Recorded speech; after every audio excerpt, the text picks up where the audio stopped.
हिंदू धर्म में गंगा स्नान का बहुत ही महत्व है।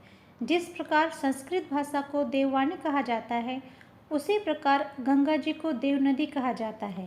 गंगा नदी भारत की ही नहीं बल्कि विश्व की सबसे पवित्र नदियों में से एक है। गंगा नदी इतनी पवित्र है कि इसका अंदाज़ा इसी बात से लगाया जाता है कि लगभग हर हिंदू की यही अंतिम इच्छा होती है कि उसकी अस्थियों का विसर्जन गंगा में किया जाए। देव नदी गंगा को धरती पर उतरने की कहानी बहुत ही रोचक है। क्या आप जानते हैं कि किसके तपस्या के वरदान के रूप में देव नदी गंगा धरती पर उतरी? क्या आप जानते हैं कि भगवान शिव ने एक बार गुस्से में आकर गंगा जी को अपनी जटाओं में क्यों छिपा लिया था? और गंगा का नाम भागीरथी कैसे पड़ा? इन सारे सवालों का जवाब हम देते हैं। तो चलिए एक नई और बहुत ही इन्फॉर्मेटिव कहानी की तरफ चलते हैं। वीडियो बहुत ही इंटरेस्टिंग है, इसीलिए कहानी के अंत तक जरूर बने रहिएगा। नमस्कार दोस्तों, पौराणिक संसार में आपका स्वागत है। इस चैनल में हम पुराणों से ली हुई कहानी बताते हैं। एक बार पृथ्वी पर भागीरथ नाम के राजा राज्य करते थे। अश्वमेध यज्ञ के दौरान गलती से उनके पूर्वजों द्वारा कपिल ऋषि का अपमान हुआ। गुस्से में कपिल ऋषि ने उन लोगों को वहीं भस्म कर दिया। जब महाराज भागीरथ उन्हें ढूंढते हुए वहां पहुंचे तो उन्हें राख का ढेर दिखाई दिया। वो समझ गए कि मुनि ने गुस्से में उन्हें भस्म कर दिया है। वे जानते थे कि जब तक उनके पूर्वजों के अवशेष गंगा में नहीं धुलेंगे तब तक उन्हें स्वर्ग की प्राप्ति नहीं होगी। लेकिन वहाँ जल की एक भी बूंद न देखकर वे दुखी हो गए। महाराज भागीरथ ने गंगा जी को धरती पे लाने का संकल्प किया। महाराज भागीरथ ब्रह्मा जी की कठोर तपस्या करने लगे। कई सालों के बाद ब्रह्मा जी खुश हुए तो महाराज भागीरथ ने गंगा जी को धरती पे भेजने का वरदान मांगा।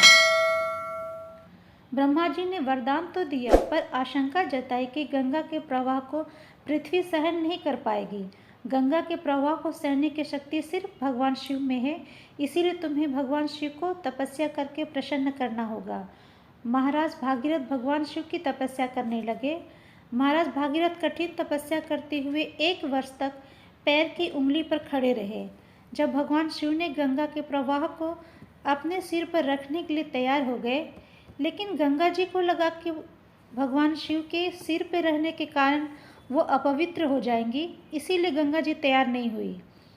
गंगा जी के मना करने पर भगवान शिव अपने आप को बहुत अपमानित महसूस किए। उन्होंने गुस्से में आकर गंगा जी को अपनी जटाओं में बांधकर छुपा लिया और गंगा जी को पृथ्वी पर बहने से पहले ही रोक दिया। तब भागीरथ ने देखा कि गंगा जी भगवान शिव की जटाओं में फंस गई है, तो उन्होंने फिर से तपस्या कर भगवान शिव को खुश किया। भगवान शिव ने गुस्सा छोड़कर गंगा जी को हिमालय के बिंदु सरोवर में उतारा। बिंदु सरोवर से बहती गंगा आगे चलकर 7 भागों में विभाजित हो गई।